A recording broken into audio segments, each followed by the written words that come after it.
ഈ ഒരു ഉരുളക്കിഴങ്ങ് ഉപയോഗിച്ചിട്ട് മുഖം വെളുക്കാൻ സഹായിക്കുന്ന ഒരു കിടിലൻ സെറം നമുക്ക് ഉണ്ടാക്കിയെടുക്കാം. തൊലി കളഞ്ഞ ഉരുളക്കിഴങ്ങ് അരക്കപ്പ് വെള്ളത്തിൽ അടിച്ചെടുത്തതിന് ശേഷം ഒന്ന് അരിച്ചെടുത്തിട്ട് മാറ്റി വെക്കാം. ഇനി മറ്റൊരു ഇതിലേക്ക് 1 ടേബിൾ സ്പൂൺ കോൺഫ്ലവറിലേക്ക് അര ഗ്ലാസ് വെള്ളം ഒഴിച്ചിട്ട് ഒട്ടും തന്നെ കട്ടയില്ലാണ്ട് കോൺഫ്ലോർ ഒന്ന് കലക്കിയെടുക്കുക കേട്ടോ. ഒട്ടും തന്നെ കട്ട കെട്ടാൻ പാടില്ല. ഇതേപോലെ നല്ല സ്മൂത്തായിട്ട് കിട്ടണം. ഇനി ഒരു പാത്രം അടുപ്പിൽ വെച്ചതിന് ശേഷം നമ്മുടെ കോൺഫ്ലോർ അതിലേക്ക് ഒഴിച്ച് ഈ ഒരു പരുവാകുന്നത് വരെ നമ്മളൊന്ന് കുറുക്കിയെടുക്കുക.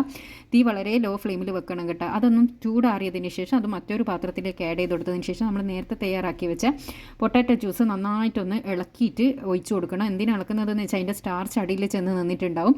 അപ്പോൾ അതെല്ലാം കൂടി മിക്സ് ചെയ്തിട്ട് വേണം നമ്മളിത് ഒഴിച്ചു കൊടുക്കാൻ വേണ്ടിയിട്ട്. അപ്പം ഇളക്കിയിട്ട് തന്നെ ഒഴിച്ച് അതിൻ്റെ സ്റ്റാർച്ച് എല്ലാം കിട്ടണം കേട്ടോ. അപ്പോൾ പൊട്ടാറ്റോ ജ്യൂസ് നമ്മളിതിലേക്ക് കംപ്ലീറ്റ് ഒഴിച്ചെടുത്തതിന് ശേഷം നന്നായിട്ടൊന്ന് മിക്സ് ചെയ്തെടുക്കുക. മിക്സ് ചെയ്ത് കൊടുത്തതിന് ശേഷം 1 ടേബിൾ സ്പൂണോളം ചെറുനാരങ്ങ നീരും കൂടി ഇതിലേക്ക് ആഡ് ചെയ്യുക. അതുപോലെ തന്നെ 1 ടേബിൾ സ്പൂണോളം ആൽമണ്ടിൻ്റെ ഓയിലും കൂടി ഇതിലേക്ക് ആഡ് ചെയ്യുക. ആൽമണ്ടിൻ്റെ ഓയിൽ ഇല്ലെങ്കിൽ നിങ്ങൾക്ക് ഒലീവ് ഓയിലോ കോക്കനട്ട് ഓയിലോ യൂസ് ചെയ്യാം.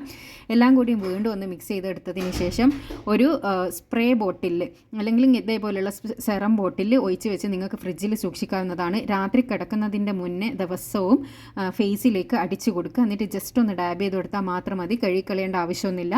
ദിവസവും രാത്രി കിടക്കുന്നതിൻ്റെ മുന്നേ ഇതുപോലെ ഒന്ന് ജസ്റ്റ് സ്പ്രേ ചെയ്ത് കൊടുത്തതിന് ശേഷം ജസ്റ്റ് ഇതേപോലെ ഒന്ന് ഡാബ് ചെയ്ത് കൊടുക്കുക. മുഖം നല്ല നിറവും തിളക്കവും വരാൻ സഹായിക്കുന്ന ഒരു അടിപൊളി സ്കിൻ വൈറ്റനിങ് സെറാണിത്. എല്ലാവരും ഒന്ന് ട്രൈ ചെയ്ത് നോക്കുക. ട്രൈ ചെയ്തതിന് ശേഷം നിങ്ങളെ അഭിപ്രായം അറിയിക്കാൻ വേണ്ടി മറക്കരുത്. ബാക്കി വരുന്നത് നമുക്ക് ഇതുപോലെ തന്നെ ഫ്രിഡ്ജിൽ സൂക്ഷിക്കാവുന്നതാണ് കേട്ടോ. Thanks for watching.